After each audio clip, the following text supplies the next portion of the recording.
Les 3 meilleurs conseils pour perdre 500 grammes par semaine sans les reprendre. Non, tu vas pas compter tes calories. Non, tu vas pas faire du jeûne intermittent. Et non, tu vas pas faire 3 heures de cardio alors que t'aimes pas ça. Et non, tu vas pas prendre des compléments alimentaires miraculeux qui sont censés te rebooster ton métabolisme. La première chose à faire, c'est de réduire ton insuline. Quand ton insuline est élevée, c'est l'hormone du stockage, tu vas être en mode stockage, tu vas stocker de la graisse. Quand ton insuline est basse, tu es en mode déstockage. C'est aussi simple que ça. Et qu'est-ce qui fait le plus et de très loin augmenter l'insuline? Ce sont les glucides. Donc, réduis tes glucides. Si jamais tu ne sais pas où trouver les glucides dans l'alimentation, j'ai créé une liste du coup avec tous les aliments les moins riches en glucides. Écrivez-moi juste liste en commentaire et je vous l'envoie.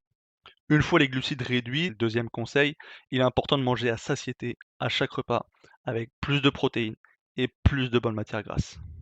Tout simplement parce que si on mange pas à sa faim, on va réduire son métabolisme et donc on va brûler de moins en moins.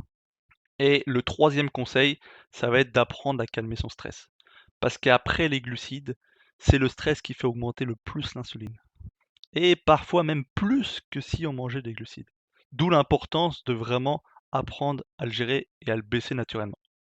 Pour les personnes qui sont stressées, anxieuses, j'ai créé un guide gratuit avec les 13 meilleures techniques naturelles pour faire diminuer son stress, son cortisol. Même si tu penses que c'est pas possible car ta vie est stressante, crois-moi, on peut faire des choses. Tu as juste à commenter stress en dessous de cette vidéo et je vous envoie le guide gratuit.